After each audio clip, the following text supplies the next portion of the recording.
मैं मुबिन अंसारी क्लासेस से। आज जीएस जो हमारे सीरीज़ चल रही थी मुग़ल काल में, तो हमने बाबर, हुमायूं और बीच में शेर शाह को भी कंप्लीट कर लिया था। आज अकबर के बारे में पढ़ेंगे। तो अकबर, तो पहले थोड़ा सा इसके बारे में कहानी जान लें। ठीक है। अकबर जो मुग़ल काल का एक ऐसा शासक है जिसे हम महान की उपाधि देते हैं या जिसे महान कहते हैं। अकबर के बारे में कहा जाता है कि अकबर मुग़ल शासक का एकमात्र ऐसा शासक था जो आजीवन अनपढ़ रहा। उसका कारण ये है कि जब ये पैदा हुआ था तो उस समय हुमायूं निर्वासन की अवस्था में था और वह इसे अपने भाई अस्करी के यहाँ छोड़कर चला गया था, लेकिन अस्करी ने इसके पढ़ाई लिखाई की कोई व्यवस्था नहीं की। और अकबर के बारे में आता है कि अकबर ने बड़े संघर्षों के बाद अपना राज्याभिषेक कराया और कहा जाता है कि इसे काबुल के किले की दीवार पर टांग दिया गया था और दोनों तरफ से तोपें चल रही थीं, लेकिन इसके नसीब में लिखा था महान बनना और राजा बनना, इसलिए बना। तो अकबर के बारे में जानना है कि अकबर का जन्म कब हुआ था। तो अकबर का जन्म 15 अक्टूबर 1542 में हुआ था। तो अकबर का जन्म कब हुआ? तो 15 अक्टूबर 1542 में। प्रश्न आता है कि जन्म कहाँ हुआ?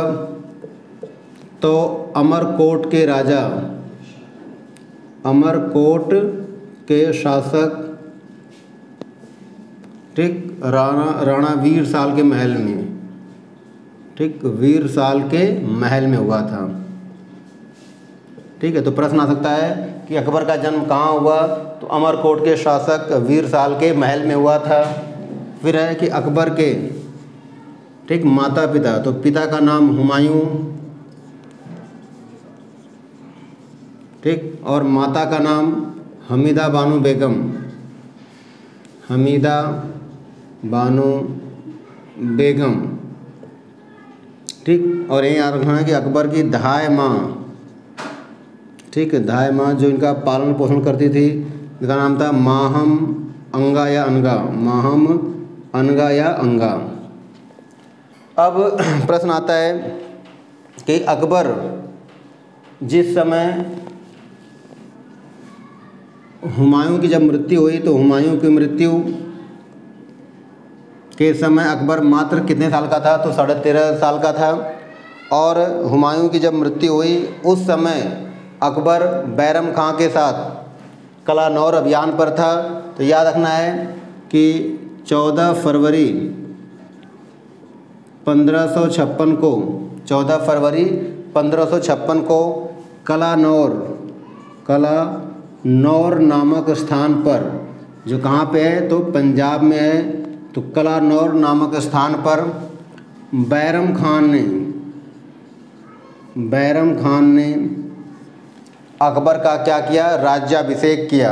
बैरम खान ने अकबर का क्या किया? राज्याभिषेक, ठीक, राज्याभिषेक किया। इसका कारण ऐसा माना जाता है कि जैसे हुमायूं की मृत्यु हुई तो हुमायूं के मरते ही उधर अफ़गानों की नज़र दिल्ली पर थी और इसी समय हेमू, जो कि मुग़लों का एक कट्टर प्रतिद्वंदी था, वो लगातार दिल्ली की ओर बढ़ रहा था। कहा जाता है कि उसने ग्वालियर, आगरा और दिल्ली को भी जीत लिया था। तो इस तरह से बैरम खां के सामने ये चुनौती थी, इसलिए बैरम खान ने तुरंत कलानौर में ही अकबर का क्या कर दिया? राज्याभिषेक कर दिया। अब राज्याभिषेक करने के बाद हमें जानना है कि अकबर को, जब हमने बताया अभी कि अकबर को हुमायूं ने अपने भाई अस्करी के यहाँ छोड़कर चला गया था, तो याद रखना है कि हुमायूं ने क्या किया कि अकबर को अस्करी, ठीक, अस्करी के यहाँ छोड़कर ठीक, अस्करी के यहाँ छोड़कर कहाँ चला गया था? फारस चला गया था। ठीक, फिर हमने बताया कि जिस समय सरहिंद का युद्ध हुआ था और जब सरहिंद के युद्ध के बाद हुमायूं दोबारा भारत का शासक बनता है, उस समय वो अकबर को लाहौर का सूबेदार नियुक्त करता है। तो प्रश्न आ सकता है कि जब हुमायूं शासक बना उस समय अकबर कहाँ का सूबेदार था? तो लाहौर का सूबेदार था। कौन? अकबर। ये प्रश्न इम्पोर्टेंट है कि शासक बनने से पहले अकबर कहाँ का सूबेदार था? तो लाहौर का था। अब जब अकबर शासक बना तो शासक बनने के बाद 1556 से लेकर के 1560 तक, 1556 से लेकर 1560 तक अकबर, देखा जाए तो सही मायने में इस समय बैरम खां का प्रभाव था। किसका था प्रभाव? बैरम खां का प्रभाव था।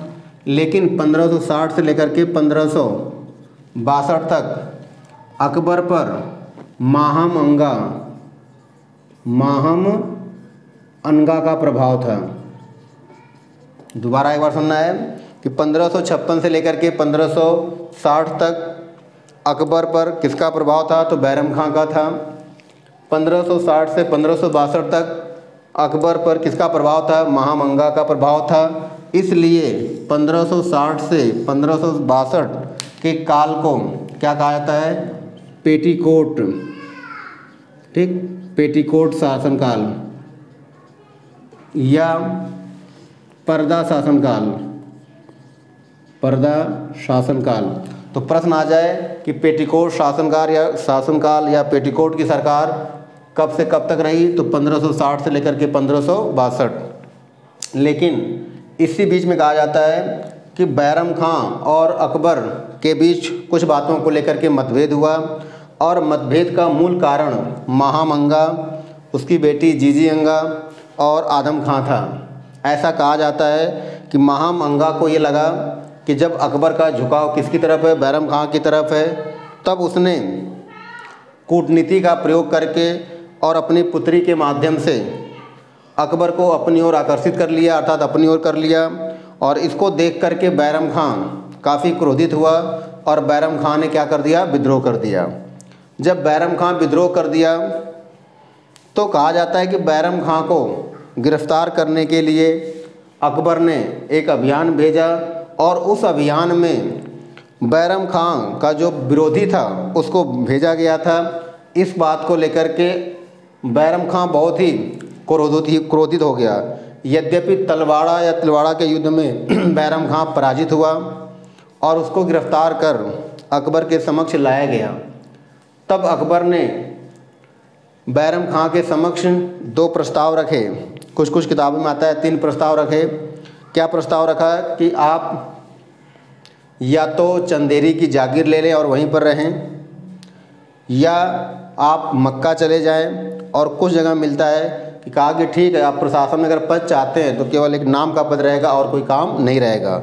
लेकिन बैरम खां ने न तो जागीर मांगी न तो कोई पद, उसने मक्का जाना स्वीकार किया। और जब मक्का जाना स्वीकार किया तो जिस समय वो मक्का जा रहा था तो 1561 में गुजरात के